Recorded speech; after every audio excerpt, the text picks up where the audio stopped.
Hello everyone, welcome to my Last of Us Part 2, Survivor difficulty, no damage, no crafting, no upgrade, no safes, no listen mode walkthrough, and this is Seattle Day 3 for Ellie's section. A chapter that I originally thought was pretty long, but after all the editing I've done, it's actually one of the shortest chapters in the game, which is amazing. And it's a pretty simple chapter, aside from two encounters that are pretty annoying.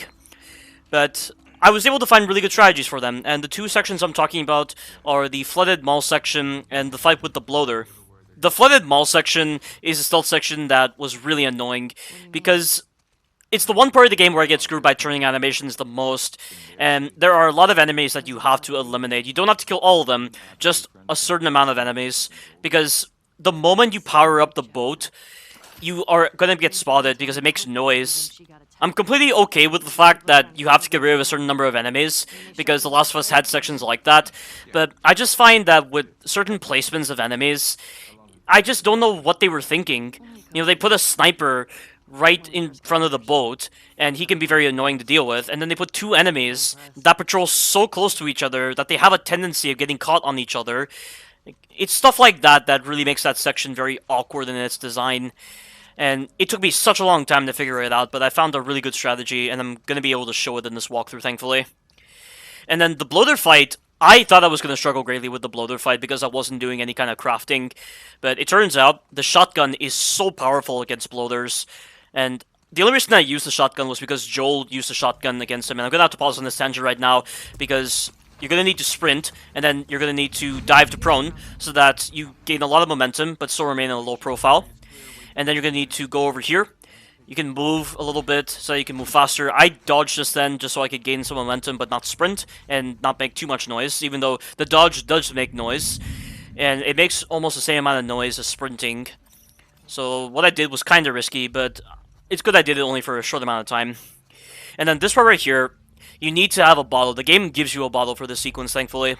You need to wait for these two enemies to pass by, and then the moment the sniper starts moving away from you, you need to hop over this mantle point and go prone inside of the grass. You need to use the blind fire on the bottle if you're going to throw it at a longer distance, but the biggest problem is the auto-aim on this bottle gets me screwed a couple of times because somehow I end up auto-aiming on the guy all the way to the right even though my reticle isn't even on him, and it got me screwed several times. So you're gonna have to either move more in the grass or just aim your camera upward, or just wait for the guy to move all the way to the right so that you don't get screwed by the auto-aim. And that will be the end of that section. But as I was saying, the shotgun is incredibly powerful against bloaters. I was able to kill this bloater in about 6 shots, and when you can kill something that quickly without the use of any kind of equipment, it's pretty cool that it lets you do that, and it rewards saving your ammunition. And that is a key tenet of survival horror games, when you save your ammunition properly to do really cool moments that I was not expecting. And it was a pretty fun encounter, and like I said, I was able to get it done on the first try. I mean, it still doesn't change the fact that that fight has a lot of big problems, and it's the runners that mainly cause a lot of trouble for that boss fight, because they spawn way too many runners, and it's just one single bloater, but the bloater also has some problems as well, where he can throw his mycotoxic sacs through certain pieces of geometry. It's only mainly through the ceiling. Like, anything that is directly above your head, he has a tendency of throwing his mycotoxic sacs through them. But as long as you're understanding that you can get behind him when he does that particular animation, you're not going to have any problems with that attack whatsoever. So I can't wait to showcase that strategy in this video. But in the previous video, I did say I was going to talk a little bit about the way people are judging the violence on this game. And I don't really understand how this game could be considered the most violent, and people are trying to base a lot of their criticism around the way the game portrays its violence, because there are far more violent games out there, and because of this lack of understanding as to how you judge the violence on this game, I really feel like it's a criticism that shouldn't even be made whatsoever. And I'm almost half tempted to make a video comparing this game with one of the most violent, or not even one of the most, like, the most violent video game series out there. And the most violent video game series I'm talking about is Outlast. And the kind of things that you see in Outlast and you witness, they're far more violent than anything you see in this game. I mean, the most violent that this game can ever get is when, like, Abby does a finishing blow on the clicker and she punches the trachea. And I always feel like that kind of area of the body feels just as painful as having, like, your balls being, like, destroyed. That's what I feel like when it comes to that particular body part. But it doesn't feel as impactful as some of the things you see in Outlast. Like, in the Whistleblower DLC, which is the most violent piece of Outlast content by far, Eddie Gluskin, he cuts into the genitalia of all the male patients that happen to come across his area of Mount Massive Asylum, and then he turns them into his brides because he's trying to act out a delusional fantasy and he doesn't have any kind of female patients to experiment with, so he's trying to reshape the male patients in his own image. And I've never even seen a game take that sadistic of an approach when it comes to violence. And you might be thinking, well, there are games like what is that game? Like Doom. Like Doom, you're bisecting enemies, this and that. But, you know, it all happens so quickly and you do it so often that it becomes like a rated T game in your mind. You know, you do it so commonly that you get so desensitized to it that it just loses its impact over time. But with Outlast, you know, the moments where Eddie Gluskin is doing what he's doing, they come across as being very unique events, and you haven't really seen any kind of violence like this in games. And, you know, I mean, it doesn't really change the fact that Outlast is not a scary game series whatsoever. Just because they introduce that one violent moment doesn't mean it's automatically the scariest game ever, because, you know, it's just rather mindless violence. But, you know, like, it doesn't make any sense why people are critiquing the violence on this game when there are far more violent games out there that just insert violence in just to remind you that you're playing a scary game, and that's the only point that exists. Of course, there are games out there where they don't try to use violence for scary purposes. I mean, GTA. I mean, I find GTA to be more violent than this game. Only, like, the violence doesn't serve any purpose whatsoever in GTA. Like, in GTA, you play as assholes in a lawless world where everyone is an asshole, which makes it already feel unbelievable with how it's presented.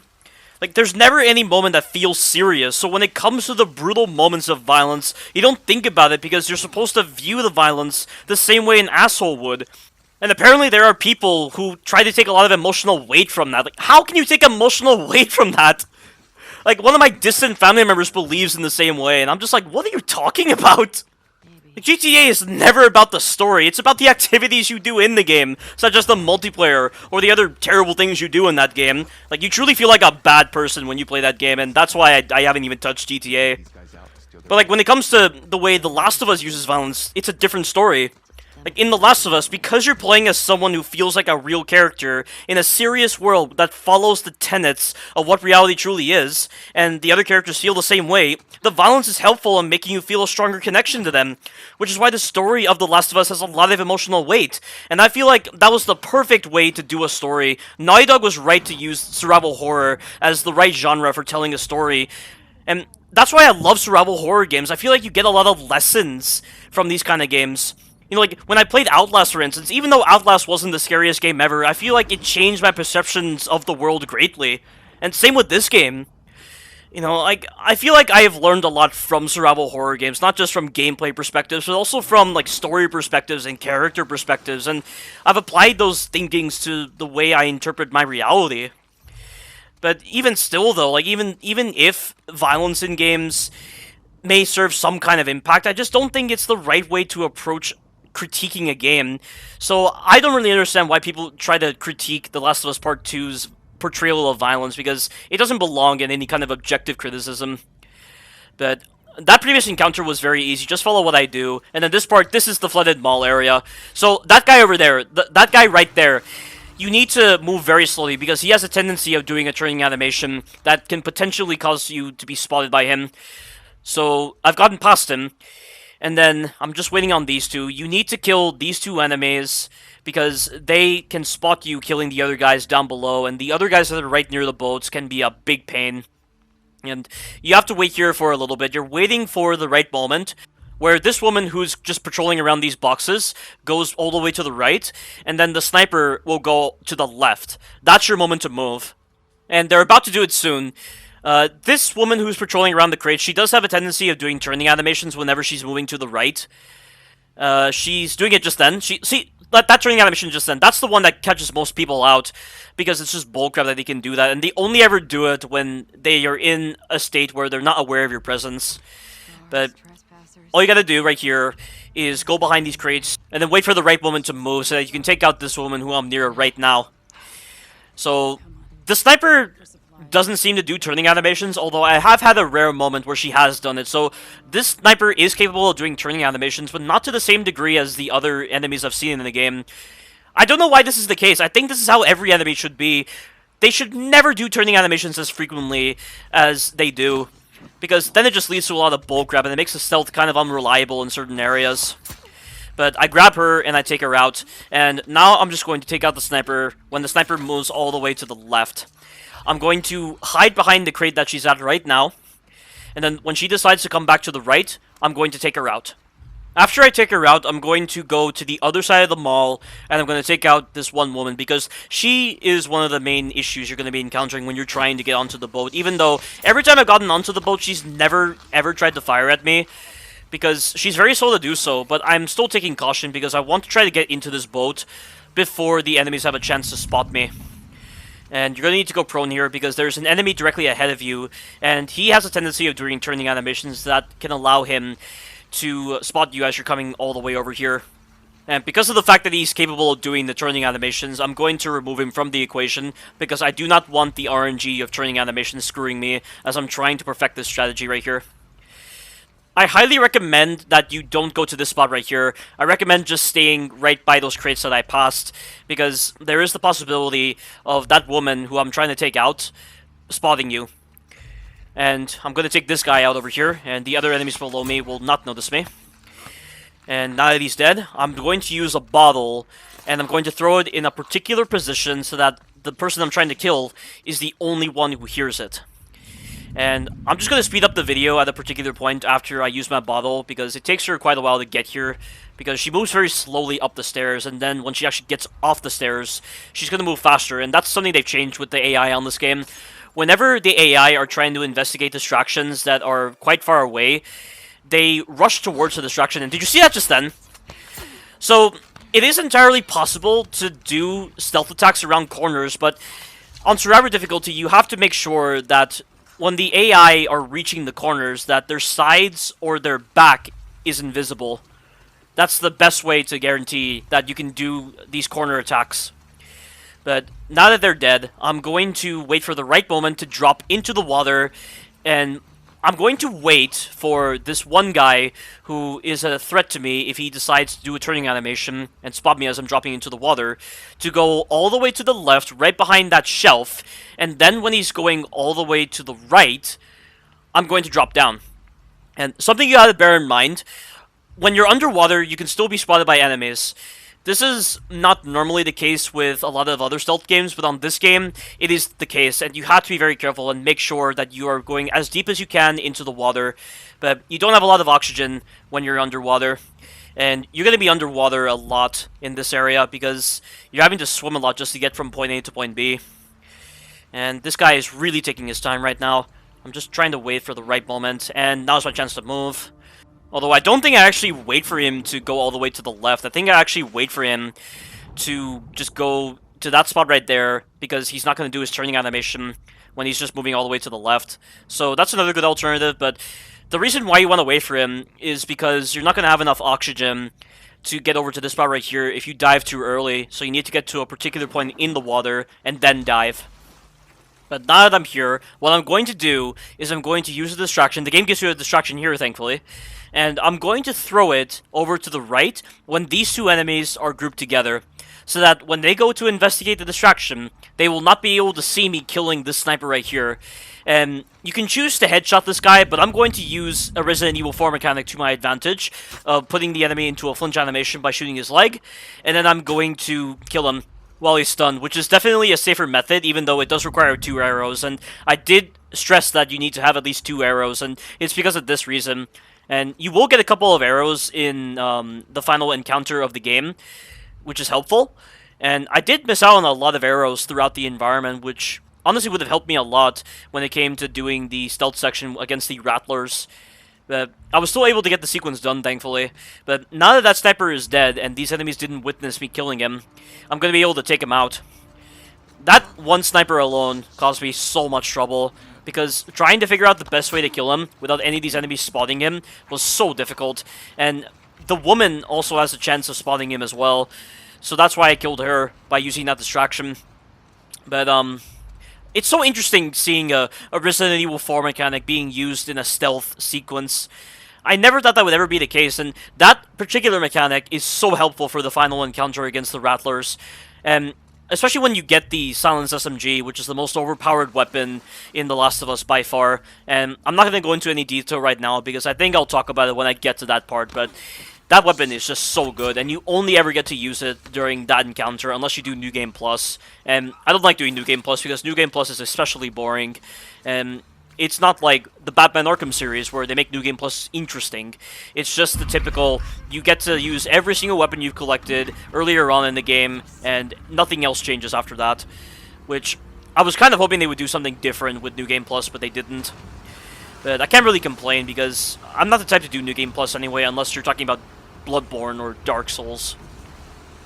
But that section right there, I've just trivialized it very easily. None of the enemies were shooting me because they did not have enough time to get to me, and I'm able to get out of here. No RNG whatsoever. That is really cool. But now that you have the boat at this point, there are a lot of optional areas you can go to, and it's a really cool idea to put in this kind of section to Seattle.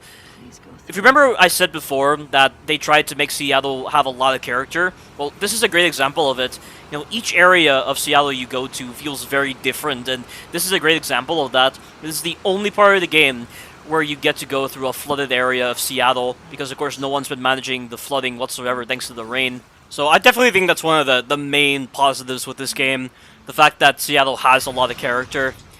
And you can choose to explore this area here for supplies. There is a safe you can access, but I'm not going to because there's nothing important I need to collect for the restrictions I'm doing for this walkthrough. It's not like I'll be needing any of those resources anyway, because after the bloater boss fight, it's practically the end of Ellie's section, and she only returns for the final part of the game, and for the final part of the game, the only weapon you really need is the bow and arrow, and then you get the silenced submachine gun at some point, so you can pretty much be very liberal with your resources and just not use the bow and arrow aside from very specific moments, which I find to be very interesting. And the reason why I say you only need the bow and arrow for the final part of the game is because you can get most of the final part of the game done without ever having to deal with any of the enemies, or you can just use your bricks and bottles and you don't even have to use your other weapons. It's incredible that they let you do that. I mean, it's the same case with the Firefly section from The Last of Us Part 1, where you can get past all the Fireflies, and then you have to use a smoke bomb at some point. Although I have seen people do the Firefly section without ever having to use a smoke bomb, but I still feel like it's safe to use a smoke bomb just to avoid any kind of RNG that might take place. But compared to The Last of Us Part 1, I really feel like the final part of the game doesn't feel as graceful with that one stealth section, because some of the enemy placements on that section are very questionable, and I think they only do it because they want you to kill all the enemies. And you have to kill all the enemies because the humans on this game are very dangerous, and there is a really good pattern I've found for the second part of the encounter where you don't have to kill all the enemies, but for the first part of the encounter you have to get rid of all the enemies in order to ensure that you're not going to have any problems whatsoever with getting the second part of the encounter done. Or if you're not willing to put up with that, you can just turn on invisible prone movement from the accessibility options, because they let you do that. They let you enable all these ridiculous features from a new game, and not just in New Game Plus. I thought this was something exclusive to New Game Plus, but apparently it isn't. I was experimenting with invisible prone movement on that Rattler section, and it's incredibly overpowered. I was in people's faces, and they could not see me when I was prone. And it helped me get past a lot of the enemies that were set up in some really weird positions. And it could definitely be helpful for people who are trying to study a section and figuring out which way they want to go, because you can just safely move past all of those enemies, see the paths that they take, and just build your strategy from that. You're practically in spectator mode. That's how ridiculous that is. I need to go into a lot of detail about the accessibility options on this game, because this game has so many accessibility options. At least 60 accessibility options. And it's crazy. This game received the gold standard for accessibility options, and I can clearly understand why.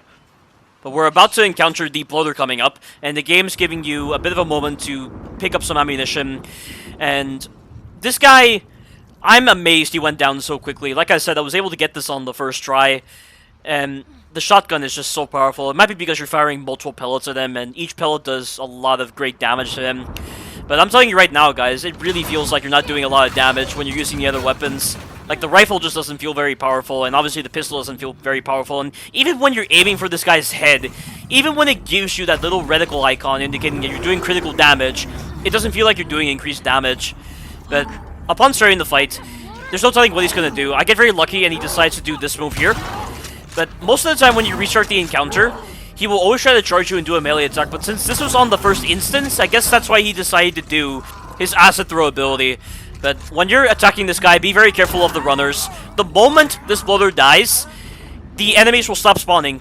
And I probably should have used my trap mine here. I haven't been using my trap mines at all, and I didn't actually use my trap mine whatsoever to have this whole entire walkthrough. But one trap mine and a couple of shotgun shells would have been a very quick kill on this guy. And he's dead. 6 shotgun shells, and he's dead. How insane is that? The shotgun is very powerful on this game, but I didn't think it'd be that powerful. That's incredible. All that's left to do now is get to the aquarium, but I've completely trimmed out that whole entire part because you're under no threat whatsoever.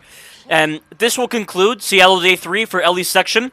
Stay tuned for the future parts. Thank you all for watching, and you take care now.